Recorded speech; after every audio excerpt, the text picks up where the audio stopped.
qalin jabinta ardayda ka qalin jabisay Peace International College oo lagu qabtay hotelka Haldoor ee magaalada Boorama. Ardaydani waxay ka qalin jabiyeen xirfadda fagaara ka hadalka Ingiriiska waxbarashada dadban. waxaana xafladaasi ka soo qayb galay waalidiin, macallimiin, ardayda qalin jabinaysay maamulka college-ka iyo marti sharaf kale oo tiro badan. ugu horeyntii waxaa halkaasi ka hadlay maamulka ku-xigeenka Peace International College waxaanu faahfaahin ka bixiyay marxaladii kala duwanaa oo soo maray college-ku waxaana hadaladiisii ka mid ahaa kullay bareefadkana taariikhdiisu waa waqtiga kaaban oo 2015kii baa la aasaasay runtiina maanta ay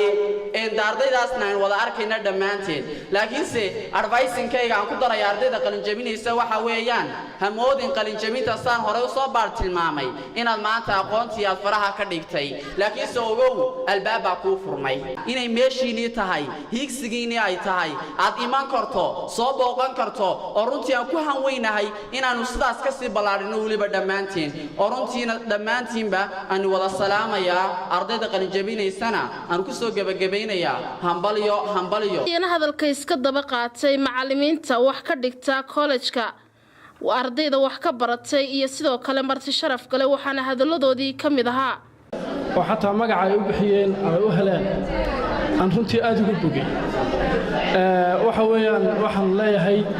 iyaga oo arday ah oo iyaga laftoodu wax baranaya ayaa waxay ku qanceen oo inafooga ku qanciyeen in ay u faa'iideeyaan bulshadooda oo cilmiga ay baranayaan ay u sii gudbiyaan oo ladkii ugu horreeya waxaan rajeynayaa inaad noqotaan safiirro fiican oo astaan wanaagsan ka bixiya macadkaad ka baxaysaan ama dugsigaad ka baxaysaan waxaad ogaataan waxa la yiraahdaa utlub al-ilma min al-mahdi ila al-luhd aqoonta raadiya laga bilaabo ilmuhu markuu dheerabta ku jiro dheerabta oo la yaqaan ma filayo oo marka la xambaarsan ilmaha meesha lagu xambaaro dheerabta leh taahigsiga uu fog yahay dariiquna uu dheer yahay haddana waxaan hawl kasta ka doorbiday inaan kala qayb qaato arday kamid ah ardaydii ugu qaalisanaa oo hadda ka ah founderka ama asaasaha qaybta Shaxal Jawhar brevetkii loo jiray Peace International College haddana ka ageediisii weli ka iftiimayso Shaxal Jawhar runtii mahadiisana ay leeyihiin dhalinyarta dadaaleysa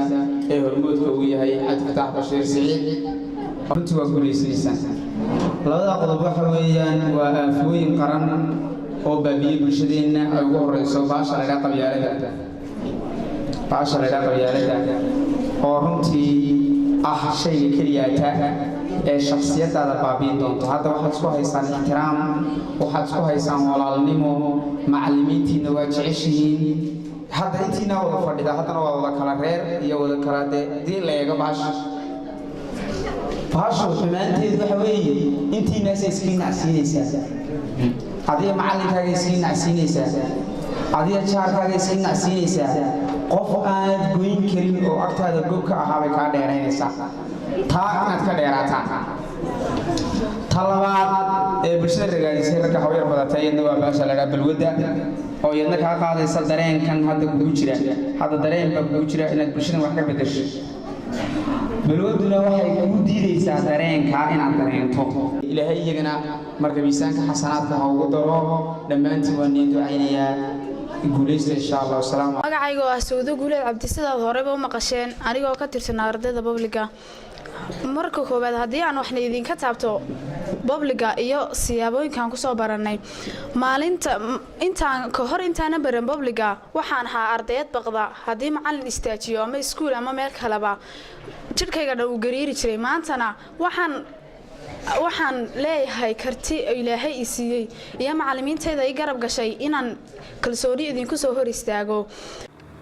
ugu dambeyntii waxa hadalka soo gabagabeeyay maamulaha Peace International College waxaanu ka sheekeeyay mar labaad waxaan u mahadnaqayaa marti sharafta macallimiinta ardayda runtii guud ahaan gabigiina waxaan idin leeyahay waa maalin farxadeed maanta guud ahaan ardayda qalin jabinaysana waxaan leeyahay hambalyo sidoo macallin mahdi ka dhawaajiyay waxaan sameynay dufcadii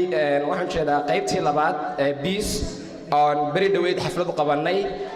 cudurdaar yar oo jira awgeed ayaanu maxay hayday dib nooga yara dhacay marka waxaanu iminka u soconaa waxa weeyaan inaanu furno qaybtaas insha Allah talabaad qaybaha cusub ee breefadka aanu furnay waxa kamid ah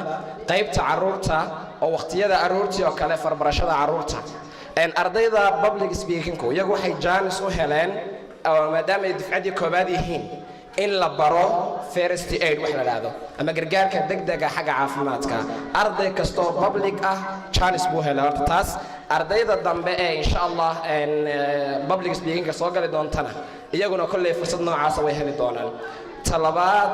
qaybta kale soo korina waxa kamid ah qaybta non formalka oo waqtiyada aan furnay ee kamid tahay waqtiga 4 إلا أي مغربك وقت قاسنا وان فرني public وحن كذا قيبة non formalك سيدا كله وحن فرني قيبها إعلانك أما بوفينتا ليلة هذا يدنا إن شاء الله لسمين دونا وقت الخميس تأي جمعها وحن هذا يا معلمين تسجود معلم حمزة يا معلم أحمد أرمتي إن بدن وحبرشة إلى سوق قرب تاجنا أن آذو همبليين يوم ولا يا همبليو سيدا كله والدين تيدنا وانهم هذا قيا أرمتي يجونا سيدا وقت يجليين أي وحبرشة مرول بسان هير وجاري لها يجونا يجرب استكسناين إذن كان أرمتي آدم إذنكم هذا قيا وحن جعلها إن أنت كسي هذا أبقادان وحبرشتنا إذا هلكا كجهرين أتسي وطن قول يجبني ما وارتا أيان كنتي جودهان ورجينيا. gabadhii waxaa halkaasi shahaadooyin lagu guddoonsiiyay ardayda ka qalin jabisay college-kaasi waa Kawsar Jaamac Barkhadle telefishinka madaxa bannaan ee Raya TV magaalada Boorama.